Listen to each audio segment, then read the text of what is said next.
So another thing about where, of course, being wildly biased, I like to think push is better than other options out there on the marketplace. Other options are available.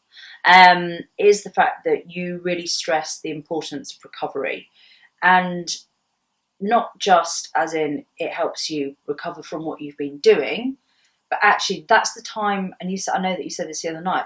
That's the time when muscles actually get built. It's not necessarily about just when you're getting beasted or when you're exercising really hard. It's what happens afterwards. Yeah. Is that right? Yeah, totally. So you do a workout. Yeah.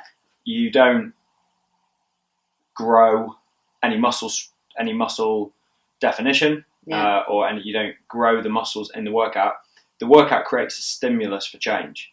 And if you took two people and they did the exact same workout, and then straight afterwards one of them went off and ate a load of crap food, one of them went off and ate a prescribed meal plan from a nutritionist who knows what they're talking about, their results would be totally different. Also, if one person slept really well and one person didn't, results would be different. If one person drank loads of water, the other person didn't, results would be different again.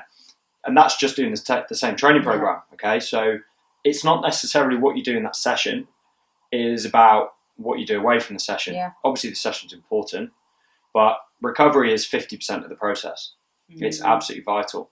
So I like to think of recovery as sort of a financial situation. So you have a credit and debit system. Mm-hmm. Now, your credit card has a maximum limit. Very high. Your body has a maximum limit as well.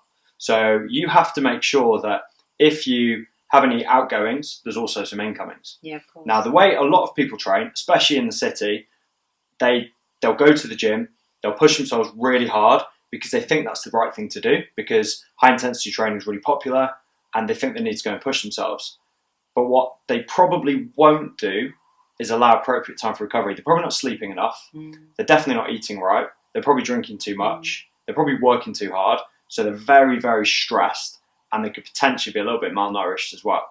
So what they should actually be doing is coming and seeing people like us who will talk to them about that and how to change. And it's only small changes. It's about eating better, sleeping more, drinking more water, and just understanding that you can't go hard all the time. You know, you do need your rest days. Some of the best athletes that exist, some of the people who train the hardest in the world, will have off days. They will have a day where they do nothing.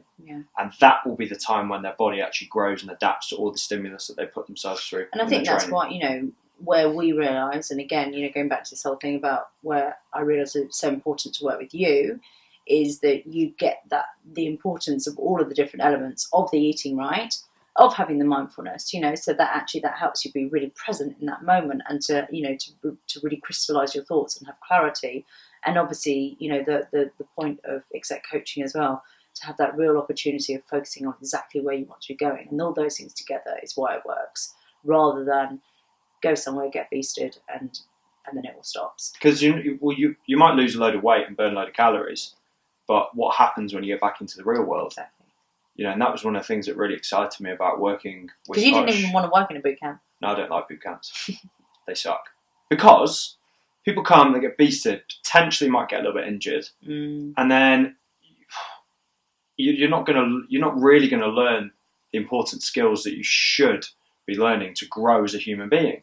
So, great, you go away and you work really hard for a week, but then you go back and it's back to the day job, back to normality, you're back stuck in your same routine. You don't really grasp the changes that need to be made. Now, it's all goal orientated. Some people just want to go and be beasted and they don't really care. And that's cool. That's whatever you want to do.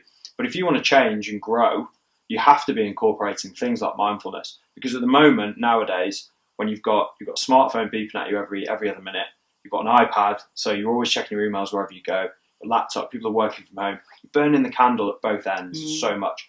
And unfortunately, not only do you get fried physically, but you get fried mentally. And as soon as this thing goes, your body's screwed. As soon as you're knackered, as soon as you're mentally tired, there is not a chance in hell that you're going to get to the gym. And that's the great thing about mindfulness, because you're actually training your brain, which is the most important muscle in your body. And we said before, the mind is very important in training. Well, if your mind's not fully switched on to what you want to do, you're not going to get the best results you can do. Whereas if your mind is 100% willing, your body will always follow. Whereas if your body is willing and your mind's not, it ain't going to happen. No, not at all.